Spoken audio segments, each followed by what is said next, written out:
आखिर क्यों करना पड़ा था मंदोदरी को 3 लोगों से विवाह? जानिए रामायण की असली सच्चाई। दर्शक बंधु, क्या आपने कभी सोचा है कि रावण जैसे महान और शक्तिशाली हस्ती की पत्नी मंदोदरी, जिसने हमेशा धर्म और सत्य की बातें की, आखिर वो 3 बार विवाह के बंधन में क्यों बंधी? एक स्त्री जिसे हम आज भी आदर्श पत्नी और पवित्रता की प्रतीक मानते हैं, आखिर कैसे परिस्थितियों के कारण 3 पतियों की जीवन संगिनी बनी? क्या ये उसका अपना निर्णय था? क्या समय और परिस्थिति ने उसे ऐसा करने पर मजबूर कर दिया? क्या उसने प्रेम किया था या केवल कर्तव्य निभाया, और अगर निभाया तो किस हद तक? मंदोदरी का जीवन सिर्फ रावण की रानी होने तक सीमित नहीं रहा। बहुत कम लोग जानते हैं कि रावण से पहले वो किसकी पत्नी थी और रावण की मृत्यु के बाद वो किसके साथ परिणय सूत्र में बंधी। ये कोई साधारण स्त्री की कहानी नहीं, बल्कि वो अदृश्य सत्य है जिसे युगों तक छिपाया गया ला। एक ऐसी स्त्री जिसकी चुप्पी भी एक विद्रोह थी, जिसकी मौन स्वीकृति में भी संघर्ष छिपा था, जो हर बार किसी और की इच्छा के आगे झुकी लेकिन भीतर से टूटी नहीं। एक पत्नी, एक रानी और अंततः एक नारी, जिसमें धर्म, राजनीति और नारीत्व के बीच खुद को खो दिया। दर्शक बंधु, आज हम यही जानेंगे कि आखिर क्यों करना पड़ा था मंदोदरी को 3 लोगों से विवाह। प्रिय दर्शकों, आज इसके पीछे के सारे रहस्य को समझेंगे और साथ ही साथ हम सबसे पहले उन 3 सीख को जानेंगे जो रावण ने अपने अंतिम समय में दिया था, जिसे जान लेने के बाद कोई भी मनुष्य दुखी नहीं रह सकता। तो चलिए एक कथा के माध्यम से पहले उन 3 सीख को समझते हैं। लेकिन आगे बढ़ने से पहले आपको बता दें कि रामायण में स्पष्ट कहा गया है कि कथा हो या सीख, अगर बीच में छोड़ दिया जाता है तो वो पाप की श्रेणी में आता है। तो आपसे निवेदन है कि वीडियो को अंत तक पूरा देखें, और अगर आप एक सनातनी हैं तो वीडियो को लाइक करके चैनल को सब्सक्राइब जरूर कर लें। तो चलिए कथा शुरू करते हैं।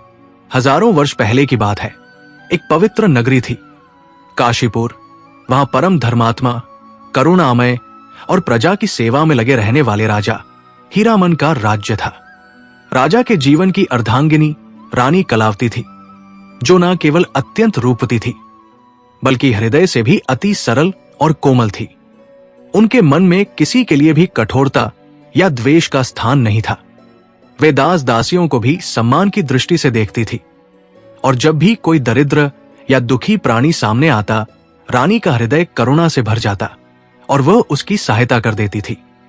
राजा हीरामन रानी के ऐसे निर्मल स्वभाव से प्रसन्न तो रहते, किंतु मन ही मन चिंतित भी रहते कि कहीं कोई रानी की इस भोली प्रवृत्ति का अनुचित लाभ ना उठा ले। राजा सोचते, इतनी सरल और दयालु रानी को कोई भी छल सकता है। दरबारी या सेवक झूठे आंसू दिखाकर उनसे धन ले सकते हैं। वे मन में निश्चय करते कि रानी को धीरे धीरे समझाएंगे कि संसार में सब लोग सज्जन नहीं होते, कुछ कपटी और स्वार्थी भी होते हैं। जब राजा एक दिन दरबार से निवृत्त होकर रानी के शयन कक्ष में पहुंचे तो उन्होंने अत्यंत शांत स्वर में रानी से कहा, प्राण प्रिया, आप हर किसी पर विश्वास कर उन्हें धन ना दिया करें। आप यदि अत्यधिक सरल रहेंगी तो ये राज्य संकट में पड़ सकता है। कभी कभी मुझे राज्य कार्य के लिए वर्ष भर बाहर जाना पड़ता है, और ऐसे समय में रानी को ही राज्य का भार उठाना पड़ता है। यदि आपने अपनी दया के कारण बिना जांच पड़ताल के सभी को धन देना प्रारंभ कर दिया तो मेरे लौटने तक तो खजाना खाली हो जाएगा। रानी कलावती ने विनम्रता से मुस्कुराते हुए कहा, प्रभु, मैं तो किसी के आंसू नहीं देख सकती, क्योंकि मेरी प्रवृत्ति ही ऐसी है। आप जब राज्य से बाहर जाएं तो मेरी छोटी बहन करुणा युवती को बुला लिया कीजिए, वो मेरी सहायता कर दिया करेगी। वो बहुत कठोर है, उसमें दया न मात्र की भी नहीं है, और वो किसी के दुख देखकर भी नहीं पिघलती। राजा ने तुरंत मना करते हुए कहा, रानी, मैं उस कठोर हृदय कन्या को आपके समीप भी नहीं देखना चाहता। वो आपकी सौतेली बहन है, उसका हृदय आपके लिए कल्याणकारी हो, इसका कोई विश्वास नहीं। मैं नहीं चाहता कि कोई आपके साथ छल करे। रानी ने शांत भाव से उत्तर दिया, प्रभु, वो मेरी सौतेली सही, पर मुझसे अपनी सगी बहन से भी अधिक स्नेह रखती है। वो मेरे लिए किसी से भी टकरा सकती है। उसने मेरा उस समय भी साथ निभाया जब मां ने भी पीठ फेर ली थी, और फिर मेरे पास तो कोई और है भी नहीं। ना भाई ना बहन, जो भी है वही है। राजा ने रानी की बात ध्यान से सुनी और बोले, प्रिया, आपका विश्वास अतुलनीय है, परंतु जीवन में केवल विश्वास ही पर्याप्त नहीं होता, सतर्कता भी आवश्यक है। साधु संतों के बारे में भी यही बात है। हमने कई बार देखा है कि जो मोह माया त्यागने का दावा करते हैं, वे भी वस्त्र, भोजन या किसी छोटी बात को लेकर क्रोध कर बैठते हैं। कई लोग केवल अपने विफल जीवन से भागकर सन्यास की आड़ लेते हैं। कोई विवाह नहीं हुआ तो सन्यासी बन गए, किसी की पत्नी भाग गई तो वो संसार त्याग कर साधु बन गया, या फिर आलस्य में जीवन बीत रहा है तो धर्म का चोला ओढ़ लिया। ऐसे लोग सच्चे साधु नहीं, छलिया होते हैं। राजा ने आगे कहा, वे पाखंडी जब राज दरबार के निकट आते हैं तो उनका उद्देश्य केवल धन प्राप्त करना होता है। एक बार जब उन्हें धन मिल जाता है तो वे अपने गृहस्थ जीवन में लौट जाते हैं। अतः ऐसा कोई भी व्यक्ति, चाहे वो साधु ही क्यों ना हो, बिना परखे उसे बड़ा धन देना उचित नहीं। साधु को भोजन वस्त्र तो दिया जा सकता है, परंतु धन देना उसकी तपस्या और त्याग का अपमान है। रानी ने शांत स्वर में कहा, प्रभु, यदि आप मेरे प्रतिदिन सुबह किए जाने वाले दान की बात कर रहे हैं तो मैं कोई बड़ा दान नहीं करती। मैं केवल कुछ अन्न, वस्त्र या 1-2 स्वर्ण मुद्राएं किसी जरूरतमंद को देती हूं। अब वो लेने वाला सच्चा है या पाखंडी, ये तो केवल प्रभु जानते हैं। उसके कर्मों का फल उसे ही भोगना होगा। मैं तो केवल सेवा भाव से देती हूं। राजा बोले, रानी, ये बात इतनी सरल नहीं है। यदि कोई पापी या छलिया व्यक्ति छल से धन प्राप्त कर लेता है और उस धन से मांस, मदिरा, वेश्यालय या किसी बुरे कर्म में लिप्त होता है तो उस पाप का भागीदार वो भी बनता है जिसने अज्ञान में ही सही, परंतु उसने धन दिया। इसलिए धन केवल सुपात्र को ही देना चाहिए। राजा ने आगे कहा, सच्चे संत कभी भी किसी से धन नहीं मांगते। वे यदि अन्न ले भी लें तो बदले में आशीर्वाद रूपी उपकार कर जाते हैं, इसलिए वे ऋणी नहीं रहते। परंतु जो दान आप करती है वे किसी संत के हाथ में नहीं, बल्कि भिक्षा की आड़ में बैठे स्वार्थी लोगों के पास पहुंचते हैं। यही कारण है कि मैं चाहता हूं कि अब आप इन बातों से ऊपर उठे और राज्य काज पर ध्यान दें। फिर राजा ने गंभीर स्वर में कहा, अब मैं आपको एक सत्य बताता हूं। मुझे 2 दिन बाद 1 महीने के लिए अपने मित्र राजा के पास जाना है। मेरे न रहने पर आपको ही राज्य की देखभाल करनी होगी। मंत्री आपके साथ है, आपको केवल निर्देश देना होगा। यदि आपको अपनी बहन पर विश्वास है तो आप उसकी सहायता भी ले सकती है। रानी ने विनम्रता से कहा, राजन, सत्य तो यही है कि मुझे राज्य काज की कोई जानकारी नहीं है। मेरी सहायता केवल मेरी बहन करुणावती ही कर सकती है। जब आप नहीं होंगे तब मुझे उसी का सहारा लेना पड़ेगा। राजा बोले, कोई बात नहीं, चाहे जैसे भी हो, आपको 1 माह तक राज्य का भार उठाना होगा। दूसरे ही दिन राजा अपने मित्र के राज्य के लिए निकल गए। रानी ने मंत्री से कहकर अपनी सौतेली बहन करुणावती को बुलवा लिया। 2 दिन बाद वो राजमहल में आ गई। उसके आगमन से रानी का मन शांत हो गया और उन्होंने करुणावती से कहा, बहन, तू जानती है कि मुझे राज्य काज का कोई ज्ञान नहीं है। अब जब राजा 1 माह के लिए बाहर है तो उन्होंने राज्य की जिम्मेदारी मेरे ऊपर सौंपी है। मैं ये भार तुझ पर सौंपती हूं, तू मेरी सहायता कर। करुणावती ने स्नेह से कहा, बहन, जब मैं यहां हूं तो फिर तुम्हें चिंता करने की कोई आवश्यकता नहीं, सब कुछ मैं संभालूंगी। वास्तव में करुणावती ने राज्य काज संभाल लिया।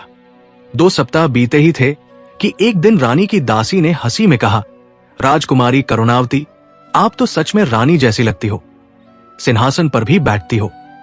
अब तो बस राजा से विवाह कर लो, फिर पूर्ण रूप से रानी बन जाओगी। राजकुमारी ने हंसी दबाते हुए कहा, मुझे मजाक अच्छा नहीं लगता, ऐसा मत कहो, और वो वहां से चली गई। परंतु उस बात ने उसके मन में हलचल पैदा कर दी। सोचने लगी, दासी ने कुछ गलत नहीं कहा, मैं रानी जैसी लगती हूं, मुझ में रानी बनने की योग्यता है, और इस सिंहासन के लिए तो लोग क्या क्या नहीं करते, यहां तक कि राजा भी अपने सगे भाई की हत्या करने से नहीं चूकते। फिर मैं क्यों पीछे रहूं? इस सिंहासन पर बैठ गई हूं, अब इसे छोड़ना नहीं है। वो सोचने लगी, रानी तो व्यर्थ ही सिंहासन पर बैठी है, 5 वर्षों से इस महल में है और अभी तक कोई संतान नहीं हुई। इस महल में तो अब तक 2-3 राजकुमार और राजकुमारियां हो जानी चाहिए थी, लेकिन वो तो राजा का समय ही नष्ट कर रही है। राजा से विवाह करना है तो पहले उसे हटाना होगा, लेकिन जब तक वो है राजा मुझे नहीं अपनाएंगे, क्योंकि वो मेरी बहन बहुत सुंदर है। फिर अचानक उसके भीतर से एक आवाज आई, अब एक ही मार्ग है, वही मार्ग जो बड़े बड़े राजा अपनाते हैं, यानी हत्या का।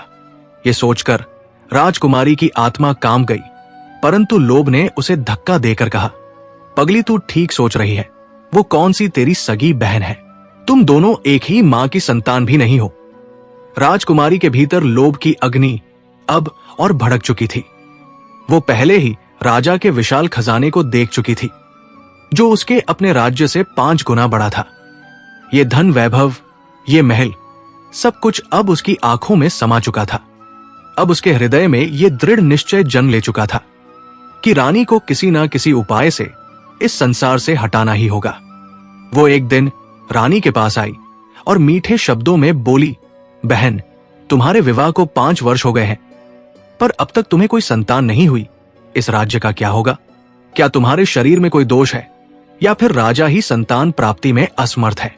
रानी ने शांत भाव से उत्तर दिया, ना तो मैं अयोग्य हूं और ना ही मेरे स्वामी। सब कुछ ईश्वर की इच्छा पर निर्भर है। संतान भाग्य से ही मिलती है। लगता है हमारे भाग्य में संतान सुख नहीं लिखा है। अब तुम ही बताओ, मैं क्या कर सकती हूं? राजकुमारी ने बनावटी स्नेह के साथ कहा, अरे इसमें चिंता जैसी कोई बात नहीं है, किसी पुण्यात्मा संत का आशीर्वाद ले लो। अगर कहो तो मैं तुम्हारी सहायता कर सकती हूं। रानी भावुक हो उठी और बोली, तू मेरी बहन है, अगर तू ही मेरी सहायता नहीं करेगी तो कौन करेगा? कोई ऐसा उपाय बता कि हमें संतान की प्राप्ति हो जाए। तब करुणावती बोली, चिंता ना करो, मेरी दृष्टि में एक सिद्ध महात्मा है जो अपनी मंत्र विद्या से संतान प्राप्ति का वरदान दे सकते हैं। रानी ने श्रद्धा से कहा, तो तुम उन्हें बुलवा लो। राजकुमारी ने तो अपने मन में पहले ही एक कुटिल योजना रच ली थी। वो उस नौकर को याद करने लगी जिससे उसने संबंध बना लिए थे। ये संबंध किसी प्रेम का नहीं बल्कि बलात् था। राजकुमारी ने उसे प्रेम में बांधा नहीं बल्कि उसे अपने वश में कर लिया था, और अब नौकर भी उसके मोह में बंध चुका था। प्रेम का ये मोह जो इंद्रियों की तृष्णा से जन्मा था, उसे अंधा कर चुका था। जैसे कोई मछली जल से बाहर आकर छटपटाती है, वैसे ही वो नौकर राजकुमारी के बिना तड़पता रहता था। जब राजकुमारी एक पखवाड़े के लिए महल से बाहर चली गई थी, तब वो नौकर जैसे जीवन खो चुका था। और अब जब राजकुमारी ने संदेश भेजा कि जल्दी काशीपुर आ जाओ, मैं महल के बाहर तुमसे मिलूंगी, तो वो दौड़ा चला आया। लेकिन अब राजकुमारी का मन उचट चुका था। वो उसे अब केवल एक खिलौने की तरह देखती थी, जिससे खेल लिया, और अब उसे त्याग देने का समय आ गया था। उसका लक्ष्य अब राजमहल का सिंहासन और राजा का साथ था। नौकर अब उसके मार्ग का कांटा बन चुका था। अब वो चाहती थी कि ना केवल रानी बल्कि ये नौकर भी उसकी योजना से हट जाए। एक तीर से 2 शिकार करने का अवसर था। नौकर जब थका हारा वहां पहुंचा तो राजकुमारी पहले से वहां उपस्थित थी। उसने धीरे से कहा, अब समय आ गया है कुछ बड़ा करने का। हमें किसी भी तरह रानी को संसार से विदा करना होगा, और फिर राजा को भी अपने मार्ग से हटा देंगे। उसके मन में अब लालच पूरी तरह बस चुका था। वो बोली, फिर तुम इस राज्य के राजा बन जाओगे और मैं रानी। हम दोनों इस राज्य में वर्षों तक राज्य करेंगे और कोई हमें रोक नहीं सकेगा। नौकर कांपते हुए स्वर में बोला, राजकुमारी, ये तो अधर्म होगा। किसी की जान लेकर हम राज्य कैसे कर सकते हैं? राजकुमारी ने उसकी ओर गंभीर दृष्टि से देखा और कहा, राज्य पाने के लिए इतना करना ही पड़ेगा। तुम मेरे प्रिय हो और मैं तुम्हारी प्रिया। राजा हीरामन का मन अब मेरी ओर झुक चुका है। वो पखवाड़े बाद लौटेगा और तब मुझे अपनी रानी बना लेगा। तब क्या तुम ये सब देख पाओगे? क्या मेरे बिना जी पाओगे? वो थोड़ी देर रुक कर बोली, राजा का राज्य कोई दान में नहीं देता। ये जब भी मिलता है छल से ही मिलता है। सारे राजा ऐसे ही राज सिंहासन तक पहुंचे हैं। यदि वे सच्चे और साधु होते तो राज्य नहीं करते, तपस्या करते। और वन में चले जाते। अब समय खोने का नहीं है, जैसा मैं कहती हूं वैसा करो। तुम एक साधु का वेश धारण करो। मैंने वस्त्र और नकली दाढ़ी मूछ का प्रबंध कर रखा है। ये सब इस थैले में है। शाम को दरबार में आ जाना और ऐसा व्यवहार करना कि हम दोनों एक दूसरे को जानते ही नहीं। किसी को यह आभास भी नहीं होना चाहिए कि हम पहले कभी मिले हैं। मैं तुम्हें रानी के पास ले जाऊंगी। वो संतान की इच्छुक है। तुम कहोगे कि तुम्हारे पास संतान प्राप्ति का मंत्र है। रानी के कक्ष में तुम्हें अकेले एक घड़ी का समय मिलेगा। वही तुम चुपचाप रानी का गला दबा देना। तब तक मत छोड़ना जब तक उसका प्राण निकल ना जाए। फिर मेरे पास आ जाना। मैं तुम्हें राजमहल से बाहर निकाल दूंगी। नौकर डर के मारे कांपने लगा।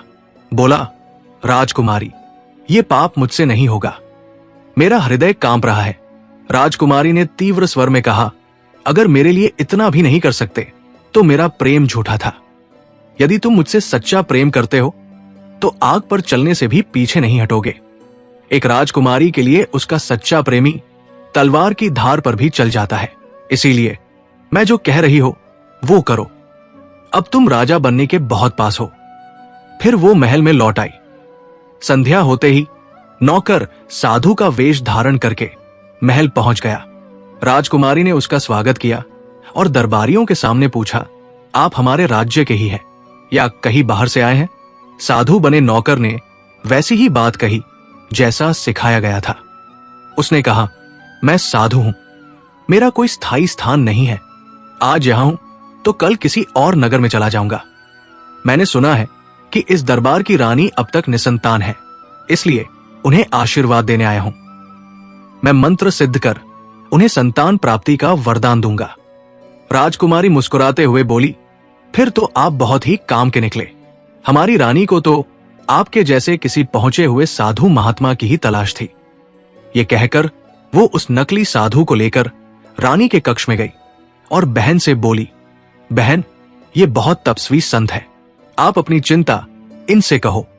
रानी ने श्रद्धा से साधु की ओर देखा और कहा, साधु बाबा, मेरे विवाह को 5 वर्ष हो गए हैं, पर मुझे अब तक संतान की प्राप्ति नहीं हुई। मैं हर उपाय कर चुकी हूं, पर कुछ फल नहीं मिला। नकली साधु ने गंभीरता का अभिनय करते हुए कहा, इसमें चिंता की कोई बात नहीं है। मैं एक मंत्र सिद्ध करूंगा तो यहां राजकुमारों की कतार लग जाएगी। बस मुझे एकांत चाहिए और रानी को भी मेरे साथ उसी एकांत कक्ष में बैठना होगा, क्योंकि आशीर्वाद उन्हीं को देना है। रानी ने सरलता से कहा, आप जैसा कहें, मैं तैयार हूं। बाकी सब मेरी चतुर बहन संभाल लेगी।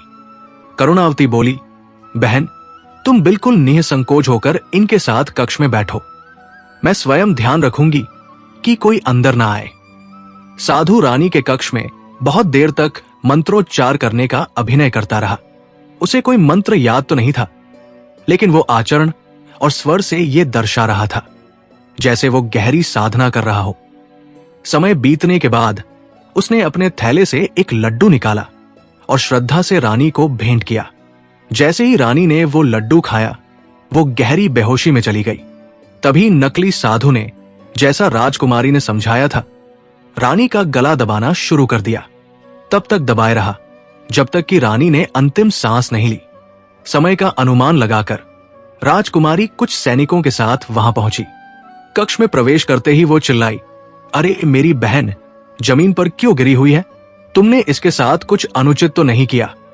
राजकुमारी ने झुककर रानी को छुआ, फिर बोली, अरे ये तो मर चुकी है, ये क्या कर दिया तुमने? तुरंत वो चिल्लाई, इस दुष्ट साधु को पकड़ लो, इसकी दाढ़ी खींचो, इसे कठोर दंड दो। सैनिकों ने जैसे ही साधु की दाढ़ी खींची, वो उनके हाथ में आ गई। सैनिक चौंक उठे, राजकुमारी, ये कोई सच्चा साधु नहीं है, ये तो कोई भेष बदले हुआ धोखेबाज है। राजकुमारी ने आदेश दिया, इस पापी को अभी यही दंड दो, इसे समाप्त कर दो। सैनिकों ने उस नकली साधु को वही मार डाला। अंदर ही अंदर राजकुमारी बहुत प्रसन्न थी। एक ही योजना से 2 बड़े बोझ उतर गए। अब ना तो रानी थी और ना ही वो नौकर जिससे उसने छल से प्रेम का अभिनय किया था। दूसरे ही दिन राजा के पास रानी की मृत्यु का समाचार पहुंचा। वो व्याकुल होकर अपने राज्य लौट आया। जैसे ही वो महल पहुंचा, उसका हृदय टूट चुका था। जिस बात का उसे वर्षों से डर था, वही अंत में सच हो गया था। वो हमेशा रानी को साधुओं से दूर रखना चाहता था, लेकिन रानी का हृदय उन तपस्वियों की ओर जल्दी आकर्षित हो जाता था। शायद यही कमजोरी हमलावर ने जान ली थी। राजा को शंका थी कि यह षड्यंत्र कोई बाहरी शत्रु, विशेषकर दुर्जन राजा का हो सकता है, जो स्त्रियों पर अत्याचार करने में कुख्यात था। उसी के कुकर्मों के कारण कोई भी धर्मपरायण स्त्री उस राज्य में रहना नहीं चाहती थी। राजा का मन व्यथित था। वो समझ नहीं पा रहा था कि ये सब कैसे और किसके इशारे पर हुआ। वो अपनी रानी से अत्यंत प्रेम करता था। उसके बिना जीवन की कल्पना असहयोग थी। अब तो उसकी रातें आंसुओं में डूबने लगी थी और दिन उसकी करुणा में बीतने लगे थे। और उधर राजकुमारी, वो राजा की इसी कमजोरी को पकड़ना चाह रही थी। रात्रि के समय राजकुमारी राजा के कक्ष में आई और विनम्र स्वर में बोली, राजन, अब मुझसे आपका ये दुख देखा नहीं जाता। यदि ऐसा ही चलता रहा तो आप टूट जाएंगे। मैं नहीं चाहती कि आप दुख में डूबे रहें। राजा की आंखों में आंसू भर आए। बोले, करुणावती, मैं अपनी रानी के बिना एक दिन भी नहीं जी पाया हूं। मेरा शयन कक्ष अब मुझे काट खाने को दौड़ता है। मैं अब क्या करूं? राजकुमारी ने गहरी सांस लेकर कहा, प्रभु, यदि मेरी सेवा से आपके जीवन में थोड़ा भी सुख आ सके तो मैं अपने आप को समर्पित करने को तैयार हूं। बस आप आज्ञा करें कि मैं क्या करूं। राजा ने शांत होकर कहा, अब मैं कैसे कहूं, परंतु रानी जैसा प्रेम, वही अपनापन, वही स्नेह, वही जीवन का साथ, वही मुझे फिर चाहिए। राजकुमारी बोली, यदि आप आज्ञा दें तो मैं अभी आपसे विवाह कर सकती हूं और अपनी बहन की तरह आपके जीवन में वही प्रेम, वही साथ ला सकती हूं। राजा सोच में पड़ गए। उन्हें लगा कि जिस रानी के बिना जीना कठिन हो रहा है, यदि उसका स्थान कोई प्रिय और निकट का ही ले ले तो शायद जीवन फिर चल सके। उन्होंने स्वीकृति दे दी। अगले ही दिन राजकुमारी करुणावती का विवाह विधि पूर्वक राजा से हो गया। वो अब रानी बन गई। अपनी कुटिल योजना में सफल तो हो गई, परंतु राजा के हृदय में स्थान तो केवल एक का था, उस रानी का जो अब इस लोक में नहीं थी, फिर भी उसकी स्मृति में जीवित थी। राजा उसे भुला नहीं पा रहे थे। करुणावती केवल एक छाया बनकर रह गई थी। उधर नगर से दूर कालीपुर नाम का एक गांव था, जहां एक साहूकार अपनी धर्मपत्नी के साथ रहता था। वो पहले बहुत ही निर्धन था, परंतु विवाह के पश्चात उसके जीवन में सुख और समृद्धि आने लगी। उसके पास एक छोटी सी दुकान थी, जो विवाह से पहले प्राय बंद ही रहती थी। जब उसे किसी कार्य से बाहर जाना होता तो वो दुकान बंद कर देता। ग्राहक जानते थे कि ये दुकान अक्सर बंद रहती है, इसलिए वहां आना छोड़ चुके थे। परंतु विवाह के बाद उसकी पत्नी ने घर और दुकान दोनों को संभाल लिया। अब दुकान प्रतिदिन प्रातः 4 बजे से लेकर रात्रि 10 बजे तक खुली रहती थी। उसकी पत्नी सुंदर, विनम्र और ग्राहकों से मधुर व्यवहार रखती थी। चाहे सामान थोड़ा महंगा क्यों ना हो, फिर भी ग्राहकों की भीड़ बनी रहती थी। जिस प्रकार कोई मीठा रसगुल्ला बाहर रख दो तो उस पर मक्खियां आ ही जाती है, उसी प्रकार उसकी दुकान भी आकर्षण का केंद्र बन चुकी थी। अब हालत यह थी कि जितना सामान लाते उतना उसी दिन बिक जाता। साहूकार अमीर होता गया, परंतु इतनी समृद्धि के बाद भी उसके जीवन में एक दुख बना रहा, संतान ना होने का। वो इस बात को लेकर चिंतित रहता, परंतु उसकी पत्नी को इसका कोई दुख नहीं था। वो आज भी उतनी ही सुंदर लगती थी जितनी वो विवाह के समय थी। उसकी एक सखी ने एक दिन कटाक्ष करते हुए कहा था, स्त्री तब तक ही सुंदर रहती है जब तक वो मां नहीं बनती है। जब बच्चे हो जाते हैं तो सौंदर्य समाप्त हो जाता है। फिर किसके लिए सुंदर बने और बच्चों का क्या भरोसा। वे तो ये तक कह देते हैं कि आपने हमें अपने शौक से पैदा किया, इसमें हमारा कोई एहसान नहीं। उस विचार ने साहूकार की पत्नी को अंदर तक प्रभावित कर दिया। उसने मन ही मन ठान लिया कि वो संतान नहीं चाहेगी। उसे अपनी सुंदरता के साथ कोई समझौता नहीं करना था। साहूकार कई बार प्रेम से कहता, भाग्यवान, अब हमें एक संतान की आवश्यकता है। हम जो दिन रात परिश्रम कर रहे हैं वो सब किसके लिए? हमारे बाद ये धन किसके काम आएगा। तो पत्नी हर बार बहाना बना देती, बच्चे चाहने से थोड़ी ना आ जाते हैं, ये तो भगवान की देन है। साहूकार समझ चुका था कि उसकी पत्नी टाल रही है। वो उससे दूर रहती और यदि कभी पास आती भी तो कोई ना कोई बहाना बना देती, कभी सिर दर्द, कभी कमर दर्द। लेकिन वही स्त्री दिन भर दुकान में हंस हंसकर, मुस्कुराकर नव युवकों से बात करती थी। तब उसे कोई दर्द नहीं होता था। जैसे ही वो साहूकार को देखती तो मानो सारा शरीर पीड़ा से भर उठता। साहूकार बहुत बार अपनी पत्नी को प्रेम से समझा चुका था, पर वो उसकी बातों को कभी भी गंभीरता से नहीं लेती थी। अंत में साहूकार ने भी ये मान लिया कि ये सब ईश्वर की लीला है और उसने उसे अपने भाग्य का खेल समझकर मन को शांत करने का प्रयास किया। अब वो किसी तरह दिन काट रहा था। जब कोई स्त्री अपने पति को नजरअंदाज करती है, प्रेम नहीं देती, बात करने से भी कतराती है और हमेशा उपेक्षा करती है, तो वो पुरुष चाहे कितना भी संयमी क्यों ना हो, भीतर से टूटने लगता है। जवान आदमी भी चिंता में डूबकर जल्दी बूढ़ा हो जाता है। कुछ ऐसा ही हाल अब साहूकार का भी हो चला था। देखने से लगता था जैसे वो अपनी पत्नी का नहीं बल्कि उसका पिता हो। उसकी पत्नी कई बार व्यंग्य से कह चुकी थी, अब अपनी उम्र का ख्याल करो और भगवान का नाम लो। साहूकार अब जीने का भाव ही छोड़ चुका था। वो हर काम बेमन से करने लगा था। धन की कोई लालसा उसके भीतर अवशेष नहीं थी। एक दिन वो नगर से लौट रहा था, तभी रास्ते में एक वृक्ष के नीचे बैठे हुए एक महात्मा दिखे। उनकी तेजस्वी दृष्टि और शांत मुद्रा देखकर साहूकार उसी वृक्ष की छाया में जाकर बैठ गया। महात्मा ने उसे ध्यान से देखा और बोले, वत्स, तुम्हारा चेहरा बड़ी पीड़ा से भरा है।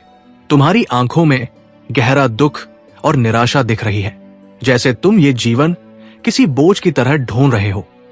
साहूकार की आंखें भर आई। उसने धीमे स्वर में कहा, महात्मन, आपने बिल्कुल सही पहचाना। मैं अब इस जीवन से थक चुका हूं।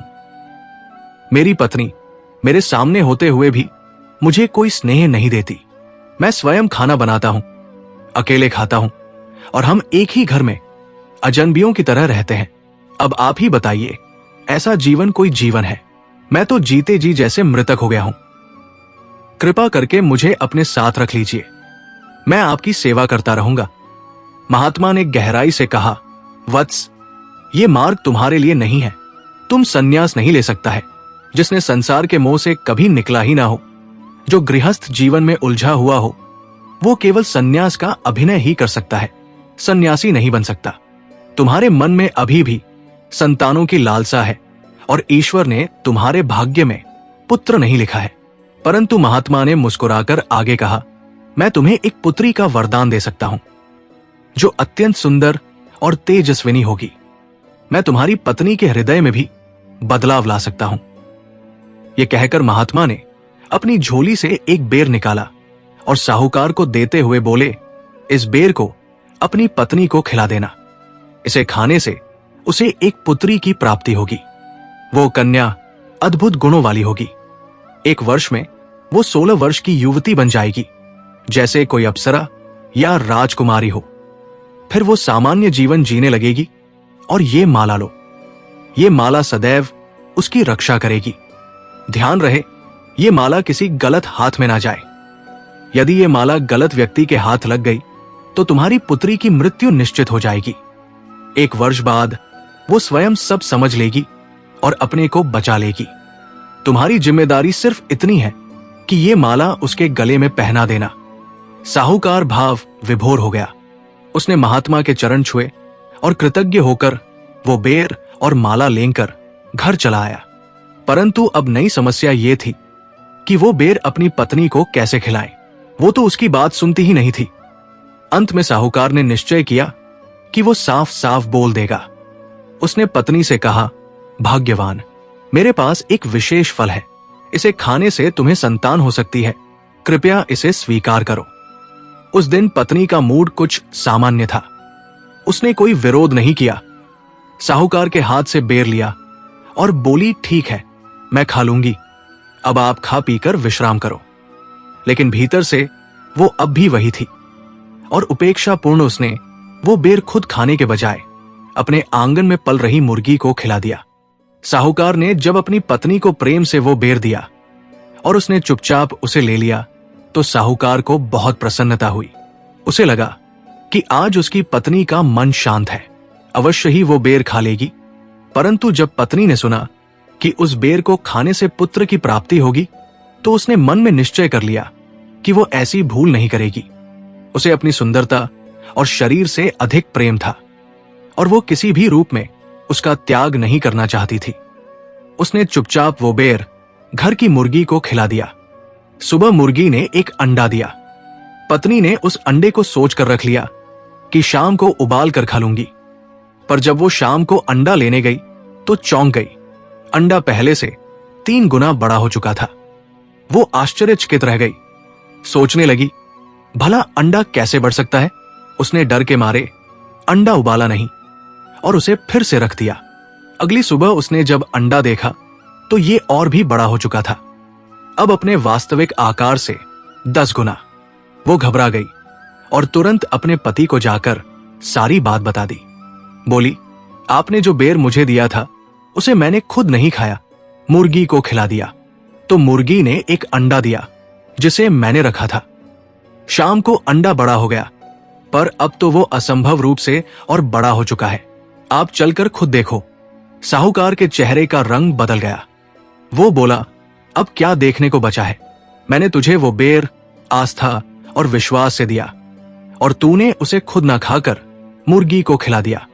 तूने अनर्थ कर दिया। अब क्या होगा ये तो केवल भगवान ही जाने। वो पहली बार सच में क्रोधित हो गया। बोला, तू मेरी पत्नी कहलाने लायक नहीं रही। तूने कभी भी मेरी एक बात नहीं मानी। जब तुझे मेरी बातें पसंद नहीं है तो मेरे घर में इतने वर्षों से क्यों रह रही है। जिसे तू पसंद है उसी के पास चली जा। मुझे कोई दुख नहीं होगा, बल्कि मुझे प्रसन्नता होगी कि तू अब मेरे जीवन से चली जाएगी। आज से तू मेरे घर की बहू नहीं, एक बोझ है। मैंने जिस प्रेम से तुझे वो फल दिया उसे तूने त्याग कर ये सिद्ध कर दिया कि तू मुझसे कोई सच्चा संबंध नहीं रखती। साहूकार की ऊंची आवाज सुनकर आसपास के लोग भी इकट्ठा हो गए। कुछ महिलाएं और पुरुष जो पहले से ही उसकी पत्नी के व्यवहार से खिन्न थे, वे साहूकार का पक्ष लेने लगे। बोले, जब पत्नी पति का बात ही ना माने तो उसे घर में रहना का क्या अधिकार है। इसे तो निकाल देना ही उचित रहेगा। तुम धनवान हो, तुम्हारे विवाह के लिए तो स्त्रियों की लाइन लग जाएगी। पत्नी ने देखा कि आज तो सब उसके खिलाफ हो गए हैं, तो वो समझ गई कि यदि अब साहूकार ने निकाल दिया तो वो कहीं की नहीं रहेगी। मायके में कोई नहीं बचा था और अब सड़कों पर ही जाना पड़ेगा। समय की गंभीरता को समझते हुए वो तुरंत साहूकार के चरणों में गिर पड़ी और रोते हुए बोली, मैंने अब तक जो भी किया वो सब मेरी भूल थी। अब मैं सच्चे मन से आपकी पत्नी की तरह रहूंगी। आपको कोई शिकायत का अवसर नहीं दूंगी। कृपा कर मुझे आज क्षमा कर दे। साहूकार कुछ पल रुका और बोला, ठीक है, आज तो मैं तुझे घर में रहने देता हूं, लेकिन यदि अब कोई चालाकी या बहाना किया तो खुद अपने हाथों से तुझे इस घर से बाहर निकाल दूंगा। पत्नी ने सच में मन बदल लिया और उसी दिन से एक सच्चे पतिव्रता स्त्री की तरह रहने लगी। उधर वो अंडा हर दिन और बड़ा होता जा रहा था। 7वें दिन उसका आकार एक तरबूज जितना हो गया। फिर एक दिन साहूकार ने देखा कि अंडा स्वयं फट गया और उसमें से एक अत्यंत सुंदर नन्ही कन्या जन्मी। वो मनुष्य की कन्या थी और उसमें मुर्गी का कोई लक्षण नहीं था, जैसे कोई स्वर्ग से आई हुई दिव्य कन्या हो। साहूकार ने गंभीर स्वर में पत्नी से कहा, अब ये कन्या हमारे घर का आशीर्वाद है। इसका पालन बड़ी श्रद्धा और स्नेह से करना। यदि तूने अपनी पुरानी आदतों में जरा भी चूक की तो मैं अब चुप नहीं रहूंगा। हमें यह भी पता चला है कि कुछ औरतों की गलत बातें अब तक हमारे घर में फैलाई जा रही थी। अब तू किसी भी औरत के साथ बैठकर चुगली या निरर्थक बातें नहीं करेगी। यदि ऐसा किया तो उसी दिन तुझे इस घर से निकाल दिया जाएगा। साहूकार की पत्नी बोली कि मैंने अपनी गलती मान ली है, मैं अब कोई गलती नहीं करती, फिर भी आप मुझे बार बार ताने देकर दुखी कर रहे हो। ये बहुत बुरी बात है। अरे इस बच्ची की जितनी चिंता आपको है उतनी मुझे भी है। और ये एक बच्ची क्यों, अब तो मैं आपके 4-5 बच्चों की मां बनना चाहती हूं। साहूकार बोला, तुम पहले एक का पालन कर सीख लो कि तुम एक अच्छी मां बन सकती हो या नहीं। साहूकार की पत्नी ने बच्ची का पालन शुरू किया। वो बच्ची रोज कुछ ना कुछ बढ़ती जा रही थी। वो एक महीने में उठकर चलने लगी थी, तो दूसरे महीने बोलने लगी थी। उसने खुद से अपना नाम कलावती रख लिया था। धीरे धीरे समय गुजरा और 1 साल हो गया। 1 साल में वो लड़की सयानी हो चली थी। वो बहुत चतुर और चालाक थी। सच बात तो ये थी कि राजमहल की रानी कलावती ने ही दूसरा जन्म ले लिया था। वो उसी रूप में आ गई थी जैसे वो पहले थी। एक दिन राजा हीरामन अपने मंत्री के साथ अपने राज्य के वन क्षेत्र का भ्रमण करने के लिए निकला था। वो अपने मंत्री के साथ वापस आ रहा था कि कालीपुर पास आते ही राजा को बहुत प्यास लग गई। तो वो मंत्री से बोला कि मंत्री जी, मुझे बहुत प्यास लग गई है, आप मेरे लिए पानी पीने का प्रबंध करें। तब मंत्री बोला कि महाराज, अब आपके नाश्ते का भी समय हो चला है। हम अभी नगर से काफी दूर हैं। यहाँ हमारे परिचय का एक साहूकार रहते हैं। हम उनके पास चलकर कुछ जलपान कर लेते हैं, फिर इत्मीनान से राजमहल की तरफ वापसी करेंगे। राजा बोला, हाँ मंत्री जी, भूख तो मुझे लग गई है। आप इस बात का ध्यान नहीं रखते हैं, जब राजमहल से बाहर निकलना हो तो साथ में भोजन और पानी रखना जरूरी होता है। आज तो हम विकल्प व्यवस्था कर ले रहे हैं, परंतु आइंदा ध्यान रखना। दोनों साहूकार के घर पहुंच गए। संयोग से साहूकार की पत्नी घर में ना होकर दुकान में थी, जबकि घर के बैठक में साहूकार बैठा था। साहूकार ने मंत्री और राजा को देखा तो हैरान हुआ कि हमारे घर राजा कैसे आ पहुंचे। तब मंत्री ने बताया कि साहूकार जी, आप जल्दी से पानी और भोजन का प्रबंध करें। राजा साहब बहुत भूखे हैं। साहूकार बोला, ये तो हमारा सौभाग्य है कि राजा हमारे घर पधारे। मैं अभी अपनी बेटी से कहकर भोजन का प्रबंध कराता हूं। साहूकार घर के अंदर गया और बेटी से बताया कि राजा हमारे दरवाजे पर आए हैं, उन्हें अभी खाना खिलाना है। लड़की बोली कि खाना तैयार है, आप आज्ञा करो तो मैं राजा को खाना खिला दूं। साहूकार बोला कि शुभ काम में देर किस बात की। साहूकार की लड़की राजा के पास खाना लेकर आई तो राजा देखता रह गया। वो साहूकार से बोला कि ये लड़की किसकी है? तब साहूकार बोला, महाराज, ये मेरी बेटी है, इसका नाम कलावती है। राजा बोला, साहूकार, तुम झूठ बोल रहे हो। ये तुम्हारी बेटी नहीं बल्कि मेरी रानी कलावती है। साहूकार बोला, ठीक है महाराज, मैं आपकी बात मान लेता हूं। ये अब तक मेरी पुत्री थी, लेकिन आप चाहे तो इसे अपनी रानी बनाकर महल में ले जा सकते हैं। राजा बोला, मंत्री जी, मेरी रानी को महल में ले चलने का प्रबंध किया जाए। मंत्री बोला, ठीक है महाराज, हम तुरंत प्रबंध करते हैं, परंतु आपको बता देना चाहता हूं कि ये लड़की आपकी पहली रानी कलावती नहीं है। इसका रूप रंग ढाल रानी से मिल रहा है, तो आप इस लड़की को अपनी रानी बना सकते हो। ये रानी बनने के योग्य भी है, और इस लड़की को रानी बनने से आपकी उदासी सदा के लिए मिट जाएगी। आपकी प्रसन्नता में ही प्रजा की प्रसन्नता है। राजा उस लड़की को अपनी रानी बनाकर महल में ले आया। करुणावती एक बार तो कलावती को देख अचरज में पड़ गई कि ये दुष्ट जिंदा कैसे हो गई। इसे तो मैंने सोमन लकड़ी के अंदर रखकर जलवा दिया था, और ये देखते देखते राख में बदल गई थी। मगर अचानक से 1 साल बाद ये जिंदा कैसे हो उठी? वो मंत्री से पूछी तो मंत्री ने बताया कि आप जो समझ रही हो वो बात नहीं है। ये रानी की शक्ल की है, और संयोग की बात थी कि इसका नाम भी कलावती ही था। यद्यपि राजा को अब तीसरा विवाह नहीं करना चाहिए था, परंतु वो राजा है, और ऐसे राजाओं को सच्चा मार्ग केवल रानियां ही दिखा सकती थी। अब जब साहूकार की बेटी रानी बनकर राजमहल में रहने लगी तो करुणावती के मन में जलन की अग्नि भड़क उठी। उसका तन मन जैसे सुलगने लगा था। उसने ठान लिया कि इस स्त्री को भी समाप्त कर देगी। मन में सोच लिया कि अब वो किसी भी दुश्मन के साथ कोई रियायत नहीं करेगी। अब उसकी सबसे बड़ी शत्रु यही थी। राजा भी जब अपनी पहली रानी जैसी कन्या को पाकर पूर्णतः मोह में डूब गया तो उसे अब करुणावती का ध्यान ही नहीं रहा। वो अब अधिकतर समय कलावती के पास ही बिताता। करुणावती के कक्ष में भूल से भी नहीं जाता। ये बात करुणावती को और भी अधिक कष्ट देने लगी। वो अक्सर राजा और रानी के बीच हो रही बातों को चुपचाप सुनने का प्रयास करती। एक दिन वो छुपकर उन दोनों की वार्ता सुन रही थी। राजा पूछ रहा था, रानी, मैंने सुना है कि आपका जन्म मुर्गी के अंडे से हुआ है। रानी ने मंद मुस्कान के साथ कहा, राजन, आपने जो सुना वो सत्य है, किंतु इसके पीछे एक गहरा रहस्य है जो अभी प्रकट नहीं कर सकती, पर समय आने पर सब बता दूंगी। एक बात बताना आवश्यक है, जो मणियों की माला मेरे गले में है उसी में मेरा प्राण बसता है। यदि ये माला किसी अपने के गले में रहे तो मुझे कोई हानि नहीं, परंतु यदि कोई शत्रु इसे छीनकर अपने गले में डाल ले तो मेरा जीवन समाप्त हो जाएगा। इसीलिए मेरी आपसे प्रार्थना है कि इस माला की रक्षा करना आपका धर्म है।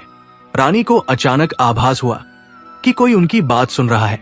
उसने राजा से कहा, राजन, लगता है कोई तीसरा हमारी बात सुन रहा है।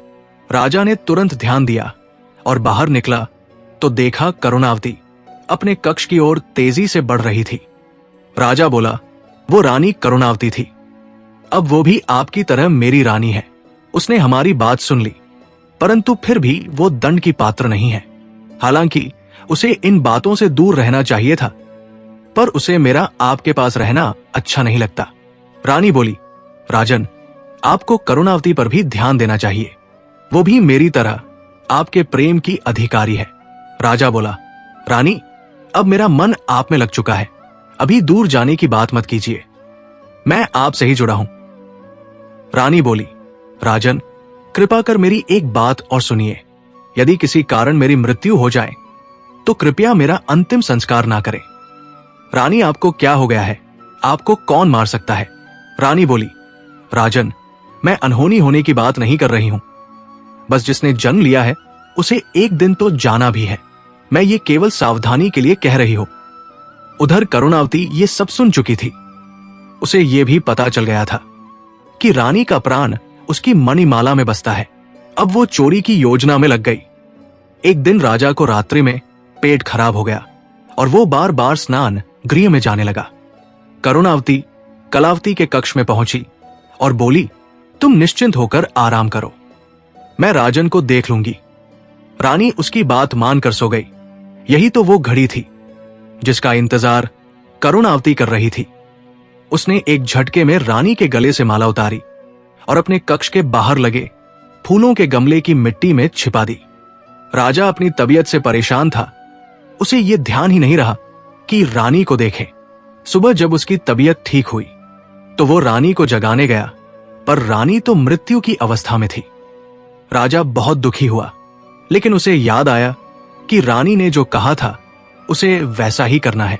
उसने नगर के बाहर एक सुनसान जगह पर भूमिगत सोने का कक्ष बनवाया और रानी को वही दफन कराया। सभी आवश्यक वस्तुएं भी वहां रख दी गई। उस कक्ष की चाबी राजा ने अपने पास रखी। राजा हर कुछ दिनों में उस स्थान पर जाकर रानी को देखता था। ये अजब था कि 6 महीने बीत जाने पर भी रानी का शरीर ना तो सड़ा और ना ही कोई गंध आई। रात्रियों में रानी जब सब सो जाते उस गमले से माला निकालकर पहन लेती और जीवित हो जाती, और सुबह होने से पहले फिर माला गमले में छुपाकर मृत अवस्था में लौट जाती। राजा 1 माह के बाद फिर गया तो देखा कि वहां एक 10 वर्ष की कन्या बैठी है। रानी उसी स्थान पर मृत अवस्था में पड़ी थी। राजा ने उस कन्या से पूछा, बेटी, तुम कौन हो? लड़की बोली, मैं इस रानी की पुत्री हूं। राजा चौंका, क्या तुम्हारी मां उठती भी है?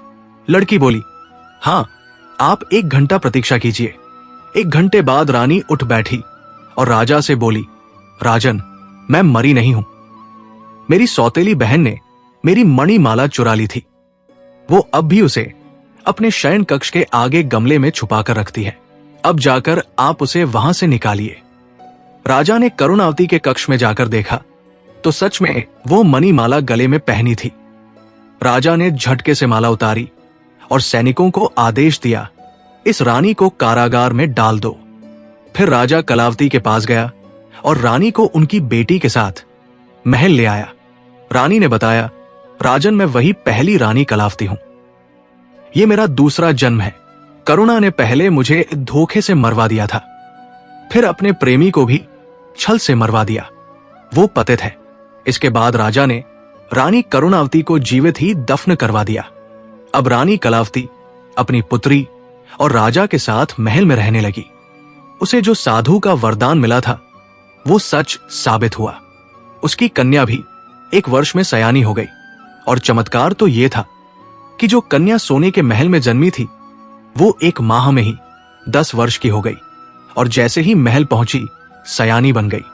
इस प्रकार राजा और रानी फिर साथ मिलकर धर्मपूर्व राज करने लगे। दर्शक बंधु, इस कथा के माध्यम से हम उन 3 सीख को समझ सकते हैं जो रावण ने अपने अंतिम समय में दिया था। 1. शुभ कार्य में देर नहीं करनी चाहिए। करुणावती ने जब माला चुरा ली और रानी कलावती मृत्युशैया पर पहुंच गई, तब राजा को बहुत देर बाद जाकर सच का पता चला। अगर राजा समय रहते रानी की कही बातों पर ध्यान देता और उसकी माला की रक्षा करता तो वो अनहोनी टाली जा सकती थी। जीवन में जो सही लगे, जो शुभ हो, जो प्रेम और विश्वास से जुड़ा हो, उसे टालना नहीं चाहिए, नहीं तो पछताना पड़ता है। दूसरी सीख, रावण ने कहा है अपने गुप्त रहस्य हर किसी को नहीं बताने चाहिए। रानी कलावती ने अपनी मणिमाला का रहस्य राजा को बता दिया, लेकिन वो बात छुपकर सुन रही करुणावती के कानों तक पहुंच गई। उसने उसी रहस्य का उपयोग रानी को मारने के लिए किया। जैसे रावण ने अपनी मृत्यु का रहस्य विभीषण को बताया और वही उसके अंत का कारण बना, वैसे ही रानी की माला का रहस्य जानकर करुणावती ने धोखा किया। गोपनीय बातें सच्चे और योग्य लोगों को ही बतानी चाहिए। तीसरी बात, अहंकार और ईर्ष्या पतन का कारण बनते हैं। करुणावती रानी बनने के बाद भी संतुष्ट नहीं थी। जैसे रावण को अपने ज्ञान और बल का अभिमान था, वैसे ही करुणावती को सौंदर्य और अधिकार का अहंकार हो गया। उसकी ईर्ष्या और लालच ने उसे पतन की ओर धकेल दिया और अंततः उसे राजा ने जिंदा दफना करवा दिया। जैसे रावण का अहंकार और क्रोध ने ही उसका सर्वनाश करवाया, वैसे ही कर्णावती का अहम और जलन उसके अंत का कारण बना। यह कथा केवल एक चमत्कार या कल्पना नहीं, बल्कि एक गहरा संदेश है। समय का सम्मान करो, रहस्य का ध्यान रखो और अपने अहंकार पर नियंत्रण करना सीखो। यही रावण की अंतिम सीखें हैं जो इस कथा में जीवंत हो उठती है। दर्शक बंधु, कथा यही खत्म नहीं होती। अभी हम ये भी जानेंगे कि आखिर रावण की पत्नी मंदोदरी के कितने पति थे। दर्शक बंधु, इन सभी रहस्यों का जवाब रामायण में तो स्पष्ट नहीं मिलता, बल्कि ये लोक कथाओं और जैन रामायण में कहा गया है। तो आपसे निवेदन है कि हर ज्ञान को झूठा समझने की कोशिश ना करें। कुछ चीजें ऐसी भी होती है जो सबसे परे होती है। दर्शक बंधु, जिस स्त्री का मन मंदिर जितना पवित्र हो, वो चाहे किसी भी युग में जन्म ले, उसका भाग्य अग्नि से भी कठिन परीक्षा से होकर ही गुजरता है। और ऐसी ही थी एक नारी, मंदोदरी। मंदोदरी मयासुर की पुत्री, रूप में अनुपम, बुद्धि में अपराजिता और हृदय से अत्यंत धर्मनिष्ठ। जब वो युवावस्था में थी तो उसके गुणों से वानर राज बाली अत्यंत प्रभावित हुआ। दोनों का विवाह संपन्न हुआ और उसी पवित्र मिलन से अंगद का जन्म हुआ। बाली जो शक्तिशाली था, किंतु कभी कभी अपने क्रोध पर नियंत्रण नहीं रख पाता था। उसे युद्ध प्रिय था। युद्धों में व्यस्त रहते हुए बाली ने मंदोदरी को समय देना बंद कर दिया और वही समय रच रहा था एक नई साजिश। लंका का राजा रावण, जो मंदोदरी की सुंदरता और तेज से प्रभावित था, उसने मंदोदरी पर अपनी दृष्टि डाल दी। जब उसे यह ज्ञात हुआ कि मंदोदरी अब बाली की पत्नी है और अंगद उसकी संतान है, तो उसने छल का मार्ग अपनाया। एक दिन जब बाली किसी युद्ध में व्यस्त था, रावण ने मंदोदरी का हरण कर लिया। रावण ने न केवल उसे बंदी बनाया, बल्कि उसके पिता मयासुर को भी धमकी दी, यदि तुमने अपनी पुत्री को मुझे नहीं सौंपा तो मैं तुम्हारे समस्त कुल का नाश कर दूंगा। एक ओर पुत्री, दूसरी ओर कर्म का धर्म। अंततः मयासुर ने विवश होकर मंदोदरी का विवाह रावण से करवा दिया। मंदोदरी ने रावण को मन से कभी स्वीकार नहीं किया। वह तो केवल अपने पुत्र अंगद और पति बाली को ही अपना मानती रही, लेकिन फिर भी उसने रावण की पत्नी का धर्म निभाया, क्योंकि वह जानती थी कि नारी का सबसे बड़ा तप धैर्य और सहनशीलता है। रावण से मंदोदरी को एक और संतान हुई, मेघनाद, जिसे लोग इंद्रजीत के नाम से जानते हैं। वो अपनी माता से अत्यंत प्रेम करता था और मंदोदरी भी उसके प्रति ममतामयी थी। परंतु मंदोदरी का हृदय हमेशा उस चोट से भरा रहा जो रावण ने उसकी आत्मा को दी थी। जब राम रावण युद्ध हुआ और रावण मृत्यु को प्राप्त हुआ, तब मंदोदरी की आंखों से आंसू नहीं निकले, क्योंकि वो जानती थी ये धर्म का न्याय है। युद्ध के उपरांत श्रीराम ने लंका की सत्ता को स्थिर रखने के लिए भी विभीषण को राजा घोषित किया। राज्य की मर्यादा बनाए रखने हेतु और ऋषियों और श्री राम की सम्मति से विभीषण ने मंदोदरी से विवाह किया। यह विवाह प्रेम का नहीं बल्कि कर्तव्य का था। मंदोदरी ने एक बार फिर नारी धर्म को निभाया। उस राज्य के लिए जिसे कभी रावण ने अहंकार से चलाया था, अब वही मंदोदरी उसे धैर्य और सेवा से सींचने लगी। एक नारी की ये यात्रा बाली की पत्नी, अंगद की माता, रावण की रानी, इंद्रजीत की माता और फिर विभीषण की धर्म पत्नी, ये प्रमाण है कि स्त्री चाहे जितने बंधनों में हो, उसकी आत्मा स्वतंत्र होती है और वही आत्मा युगों तक आदर्श बनती है। अंत में यही कहना उचित होगा, जिसे तुमने शक्ति समझा वो एक नारी का मौन और सहन था। जिसे तुमने मौन समझा वो उसके धैर्य का तप था, और जिसे तुमने पराजय समझा वो उसकी सबसे बड़ी विजय थी। यदि आप इस कथा से भावुक हुए हैं तो इस भाव को औरों तक पहुंचाई। हमारे चैनल द पुरातन स्टोरी को जरूर सब्सक्राइब करें, ताकि ऐसी ही सच्ची, गूढ़ और अद्भुत कथाएं आपके हृदय तक पहुंचती रहें। प्यार से बोलिए राधे राधे। जय श्री कृष्ण, जय श्री राधे कृष्ण।